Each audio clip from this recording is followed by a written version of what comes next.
জমজমের পানিতে দুইটি দোয়া পরে সন্তানকে খাওয়ান, আপনার সন্তানের মেধা শক্তি আল্লাহ রাব্বুল আলামিন প্রখর থেকে প্রখর করে দিবেন। এই জমজমের পানি সাধারণ কোনো পানি নয়। ইবনে হাজার আসকালানী রাহিমাহুল্লাহ একদা জমজমের পানি খেয়েছিলেন এই নিয়তে যাতে তার স্মৃতিশক্তি হাফেজ শামসুদ্দিন জাহাবির পর্যায়ে পৌঁছে যায়।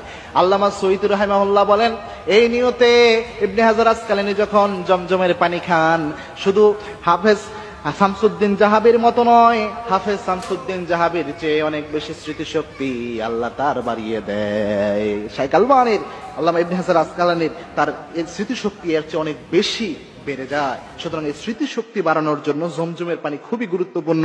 এবং কি আল্লাহর হাবিব সাল্লাল্লাহু আলাইহি ওয়াসাল্লাম জমজমের পানির ব্যাপারে বিশ্বনবী জানিয়েছেন, মা উ জমজম লিমা শুরিবালা, জমজমের পানি যে নিয়তে পান করা হয় সেই নিয়ত আল্লাহ রাব্বুল আলামিন অ্যাকসেপ্ট করে নেয়, কবুল করে নেয়। যাদের সন্তান তেমন বেশি মেধা শক্তি সম্পন্ন নয়, আপনারা চেষ্টা করবেন জমজমের পানির মধ্যে দুইটি দোয়া পরে ফু দিয়ে তাদেরকে খাওয়ানোর জন্য। একটি দোয়া যেটা বিশ্বনবী নিজে জ্ঞান বৃদ্ধির জন্য পরে ফু দিয়েছেন, বুখারী শরীফে হাদিস এসেছে, বুখারী শরীফের 143 নম্বর হাদিস। ইবনে আব্বাস রাদিয়াল্লাহু তাআলা আনহু একদা বিশ্বনবী সাল্লাল্লাহু আলাইহি ওয়াসাল্লামের কাছে আসলেন, তাকে দোয়ার জন্য নিয়ে আসা হলো। আল্লাহর হাবিব সাল্লাল্লাহু আলাইহি ওয়াসাল্লাম ইবনে আব্বাসের মাথায় হাত দিয়ে দোয়া পড়লেন, আল্লাহুম্মা ফাক্কিহু ফিদ্দীন, আল্লাহুম্মা ফাক্কিহু ফিদ্দীন। অন্য বর্ণে এসেছে আল্লিমহু তাওয়িল। এই দোয়া পড়ে বিশ্বনবী সাল্লাল্লাহু আলাইহি ওয়াসাল্লাম তার মাথায় ফু দিলেন। আপনি যদি শুধু জমজমের পানিতে আল্লাহুম্মা ফাক্কিহু ফিদ্দীন এই দোয়াটুকু পরে ফু দিয়ে আপনার সন্তানকে খাওয়াতে পারেন, আপনার সন্তানের মেধা শক্তি 100% আল্লাহ রাব্বুল আলামিন বাড়িয়ে দিবেন। 2 নাম্বার হচ্ছে মূসা আলাইহিস সালাম যে দোয়াটা করেছিলেন তার মেধাকে বাড়ানোর জন্য, যেটা সূরা তোহায় 114 নম্বর আয়াতে আল্লাহ রাব্বুল আলামিন উল্লেখ করে দিয়েছেন। আল্লাহ রাব্বুল আলামিনের কাছে মূসা ইসলাম দোয়া করেন, রব্বি জিদনি ইলমা।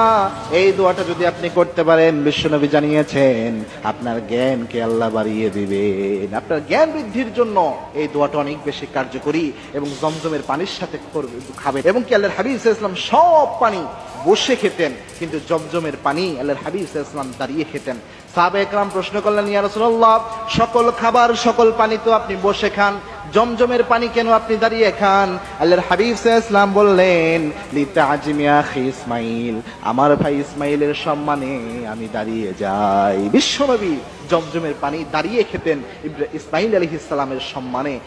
এজন্য দাঁড়িয়ে খাওয়াটাই এটার সুন্নাহ। সুতরাং যখনই জমজমের পানি খাবেন দাঁড়িয়ে খাবেন এবং একটা নিয়ত করে খাবেন, কিবলামুখী হয়ে একটা নিয়ত করে জমজমের পানিটা পান করবেন। আল্লাহ রাব্বুল আলামিন এর বারাকা ইনশাআল্লাহ দান করবেন। দেখেন, এই আমলগুলোর ব্যাপারে আমরা তেমন ওয়াকিবহাল নই। এই আমলগুলো আমরা গুরুত্ব সহকারে সিনসিয়ারলি আমরা নেই না, এবং কি দোয়াগুলো আমরা করি না।